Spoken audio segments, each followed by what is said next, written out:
Assalamualaikum warahmatullahi wabarakatuh. Pada video saya hari ini saya akan menampilkan ya, ini untuk wattmeter. Ini wattmeter saya yang pertama ya, saya belum pernah beli untuk pribadi. Modelnya PZEM 015. Dia bisa membaca baterai 0 sampai 200 volt dengan ampere maksimal 300 ampere. Nah, ini ada sistem wiringnya ya, jadi nanti menyesuaikan ikut ini saja. Ini sumber listriknya, ini air shunt, ini load. Kalau yang atas ini dia kalau dia pakai power kurang dari 8 volt. Jadi kalau ininya di bawah 12 volt atau kurang dari 8 volt yang tegangan yang dibaca, maka pakai eksternal power seperti itu. Ini simple ya, cuma ada satu tombol aja. Oke, nah ini untuk wiringnya tadi ya, jadi tinggal ditekan aja di sini. Nah, kelihatan kan, nanti akan jepit. Oke, terus kemudian kita dapat di sini air shunt ya. Di sini saya beli yang 50 ampere ya. Ini terbaca 50 ampere 75 milivolt. Jadi dia akan membaca menggunakan sistem ohm. Dia akan membaca 50 ampere, nanti dia bakal ngeluarin listrik sekitar 75 milivolt. Seperti itu. Nah, ini saya belinya 50 ampere aja ya. Kalau kalian ingin yang di atas 50 ampere, ada beberapa pilihannya. Ini kotaknya. Untuk ampere sendiri di sini ada pilihannya ya. Di sini pakai yang 50 ampere, harusnya yang checklist yang ini. Ada 100 ampere, 200 ampere sama 300 ampere. Nah, saya pakai yang 50 ampere. Seperti itu. Ini serinya 15, ini DC. Nah, untuk spesifikasi seperti ini ya. Saya pakai yang 015. Jadi dia menggunakan sensor eksternal atau bisa disebut juga dengan air shunt ya. Untuk sistem voltage-nya nanti akan menampilkan seperti ini. Dia kalau kurang dari 10 volt berarti akan dibaca 3 digit ya, 9,99. Ini untuk current sama ini formatnya seperti ini kalau kurang dari 1 ampere. Nah, untuk voltage-nya 0,01 volt dengan ampere 1 miliampere. Power nah seperti ini, dia sama 3 digit berarti ya, dengan minimum 0,01 watt. Nah, ini impedensi dia menggunakan sistem voltage bagi karena ini dalamnya ada rumusnya ya, hambatan. Ini internal resistance berarti dari sumber rumusnya mirip-mirip ya. Kemudian untuk capacity dia maksimal sampai 1000 ampere hours. Nah, ini formatnya seperti ini dengan minimum 1 miliampere hours. Untuk SOC, state of charge, kalau kita lebih biasa nyebutnya persentase baterai ya, dia modelnya seperti ini nantinya. Dia akan berbentuk bar. Ini sama ya, bar. Jadi dia akan menampilkan ada 10 bar atau 10 grid. Jadi satu kotak itu mengimplementasikan 10%. Nah, untuk energi maksimalnya 9990 kWh. Oke, samanya 3 digit ya. Running time-nya maksimal 999 jam. Nah, ini untuk operasionalnya ya. Mungkin kalau untuk operasional kita praktekkan saja. Ini kalian bisa baca aja. Kalau misalkan nanti ada yang salah bisa revisi aja ya.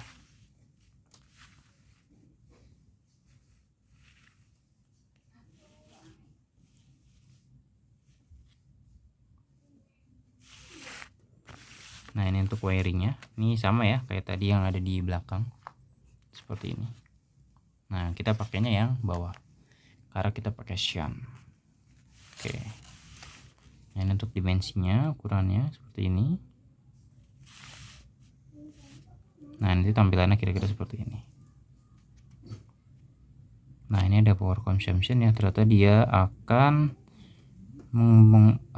memakan listrik 1,2 watt maksimal, dan saat sleep dia makan maksimal setengah watt aja. Oke, Mungkin itu aja spesifikasinya, kita akan tes saja langsung ya. Jadi kita akan melakukan testing. Ini kan ada charger baterai dan juga sebelah sini baterainya. Nah, kita kan pengen masang wattmeter, jadi sistemnya tuh bakal ngebaca listrik yang mengalir dari sini ke sini atau dari sumber ke tujuan seperti itu. Nah, kalau di sini kan sumbernya baterai, tujuannya kita nggak tahu apa ya.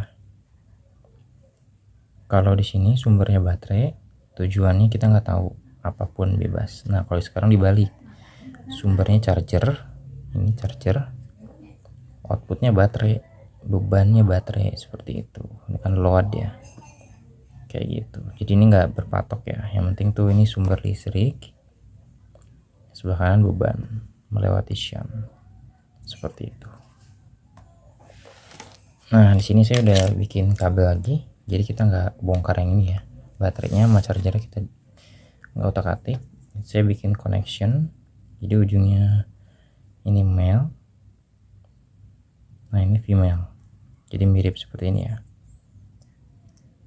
Nah, cuma nanti dari charger itu bakal masuk ke yang sini, outputnya ke sini, jadi mengalir melalui kabel ini, seperti itu. Nah, wiringnya seperti ini, mirip ya. Ini sumber listrik, baterai, dua kabel. Nah, yang plusnya masuk ke equalizer sini. Oke, kita rakit dulu aja deh, nanti sambil saya jelaskan.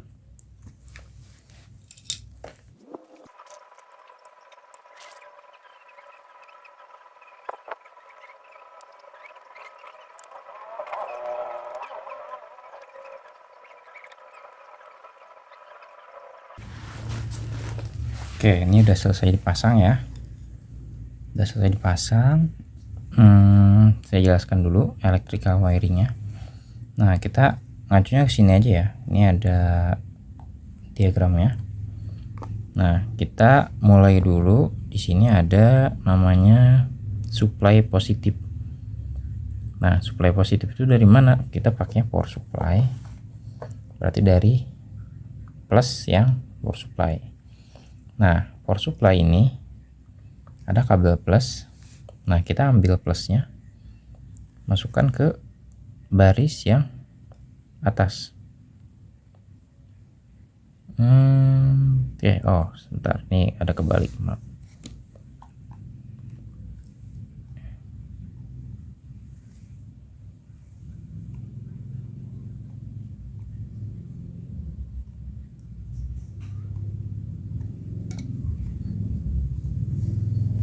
Oke, ulang ya.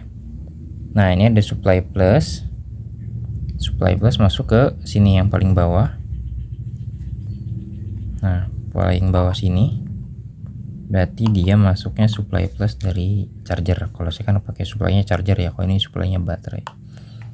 Lanjut, di wiring kedua itu masuknya ke sumber negatif, dan sumber negatif ini berhubungan juga dengan shunt yang negatif. Berarti kan ini sama aja, sama lah ya, kita anggapnya sama. Nah, makanya di sini yang kabel biru dan hitam. Biru itu shunt negatif, hitam sumber negatif. Nah, kita gabung aja kalau di sini ya. Nah, ini makanya saya gabung karena dia di sini pun satu ya, satu electric wiring yang sama, seperti itu. Nah, itu yang 2 sama 3. Yang keempatnya ada shunt positif. Nah, shunt positif berarti kan dari ujung sini kita tarik kabel ini. Nah, ini yang kuning ya, kalau saya pakai kabel kuning.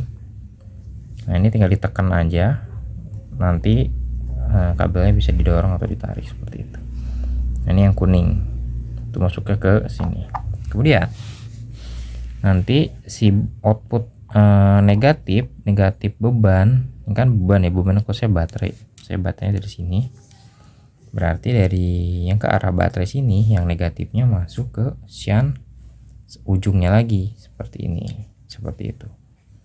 Kemudian untuk positifnya gimana? Positifnya nggak diubah sama sekali, jadi dari supply dia masuk ke sini.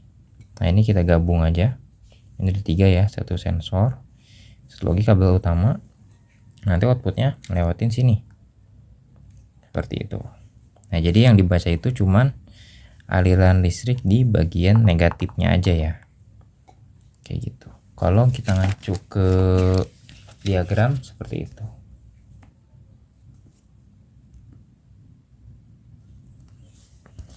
Nah, kalau mengacu ke buku manual ini seperti ini. Nah, ini mirip sebenarnya ya, cuman perbedaannya adalah sama, ini udah sama 100%. Ini udah sama ya, cuman ini kita nggak pakai ya, karena kita di sini sudah menggunakan supply yang di atas 12 volt gitu. Oke, tinggal kita hidupkan.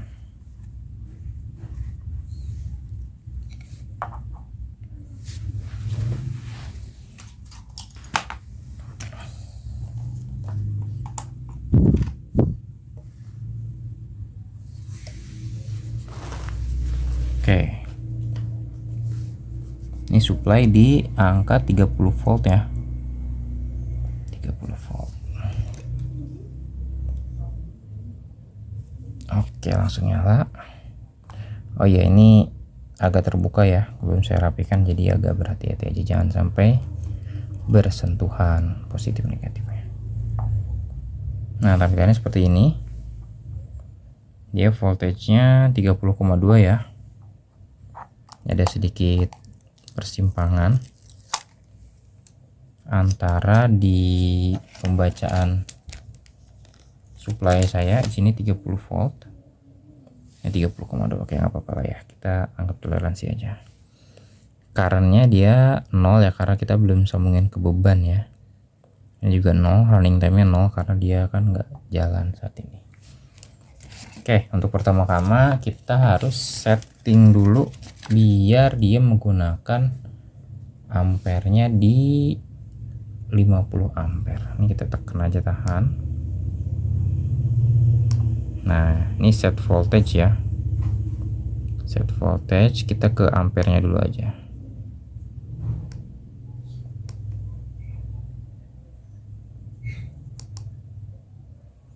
Nah, ini kalau clear berarti untuk membersihkan ya, kalau misalkan kalian nanti udah pakai. Nah, ini ada angkanya nih, kita clearin aja. Maaf. Tahan, pindah, tahan.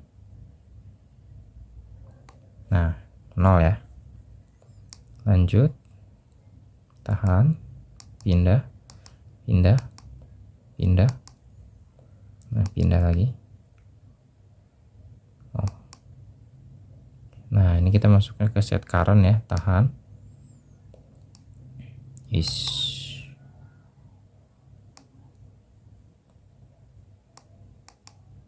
Set current, tahan.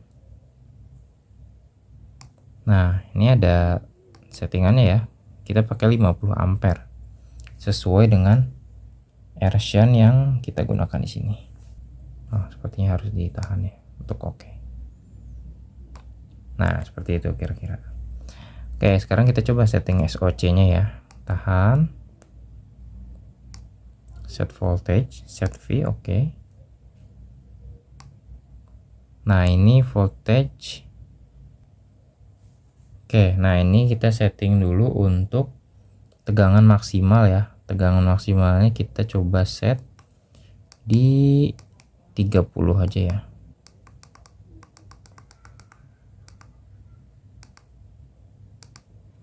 Aduh, 12.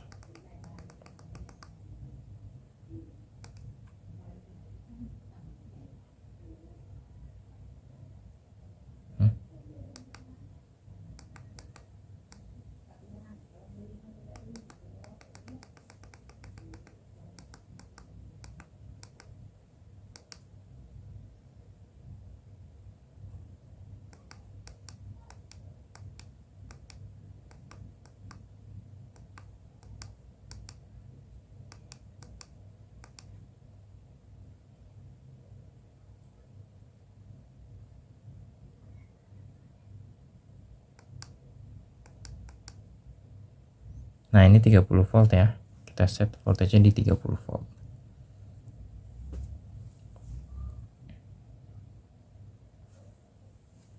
Sampai di 330 ini. Oke, coba lanjut. Nah, ini voltage minimalnya.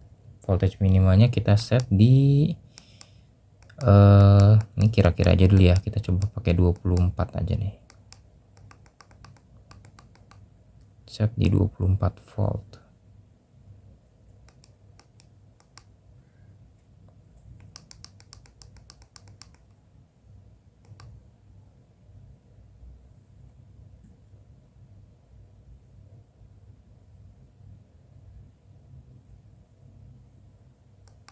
Set di 22 aja. Kita pakai 22 volt. Voltage minimum untuk SOC ini. 022 berarti 22 volt. Oke. Nah, settingan udah selesai. Berarti ini harusnya udah siap pakai ya. Oke, kita set ampernya dulu, direndahin dulu.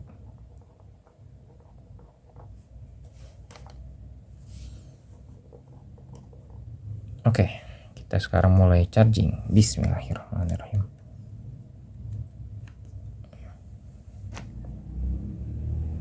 Oke. Nah, ini kelihatan ya, ampernya 187 miliampere. Nah, kalau untuk yang ohm ini kalian lihat aja ya di manual book tadi. Kita naikin ampernya.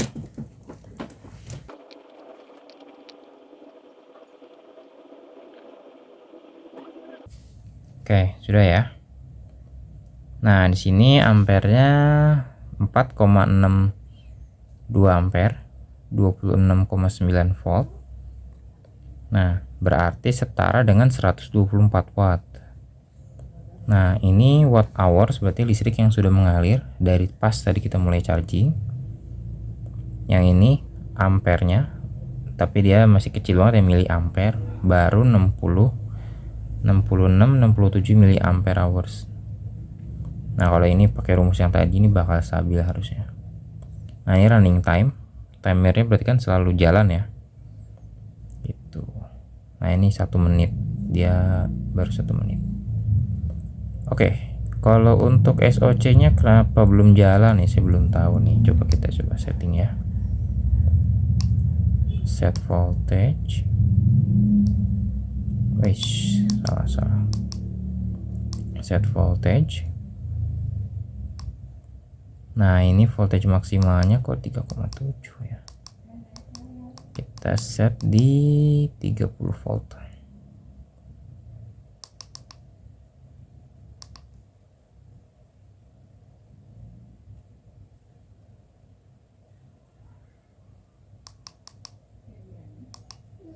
Oke, ini 30 volt ya. 30,0. Nah, ini tadi saya mikirnya 300 nih, padahal 0,30 berarti 30 volt. Oke, tahan. Nah, ini minimalnya udah bener ya, 24 volt. Dah. Nah, baru kelihatan. SOC-nya di sini kelihatan di 1 2 3 4 5. Nah, sekitar 60%. Nah, ini tapi dia based on voltage ya, jadi untuk lithium fosfat ini dia nggak bisa by voltage itu, karena dia nggak bakal benar-benar stabil gitu, di pertengahan mungkin bakal lama tapi tahu cepat penuh atau cepat kosong seperti itu. Nah, kalau nanti ada yang bertanya ini kenapa kok 1 ampernya di sini 4,59. Nah, ini saya jelaskan dulu. Jadi di charger saya ini sudah saya modifikasi ya. Jadi di dalamnya itu dia pakai menggunakan air resistant shunt juga seperti ini, mirip sama persis. Nah, tetapi perlu diketahui di dalamnya ini saya sudah mengganti air shunt yang ada di dalam sini. seperti itu. Jadi RC-nya saya pakai lebih kecil lagi biar bisa membaca ampere yang lebih besar. Nah, setahu saya satu di sini itu setara dengan 4,75 ampere. Kalau itu tahu dari mana, saya mengukur langsung dari shuntnya di sini. Nah, cuman kenapa berbeda dengan di sini? Nah, itu saya belum tahu tuh kenapa tuh. Nah, coba sekarang kita validasi menggunakan multimeter. Nah, kita gunakan milivolt. Oke, nah biar enak, ampernya kita bulatkan ke 5 ampere ya. Oke, ini 5 ampere ya. Oke, kalian ingat ya teman-teman, di sini dia 50 ampere maksimal setara dengan 75 milivolt. Nah, berarti secara teori jika dia di 5 ampere berarti kan per 10 ya. Harusnya dia mengeluarkan listrik sekitar 7,5 milivolt. Nah, kita buktikan aja dengan multimeter.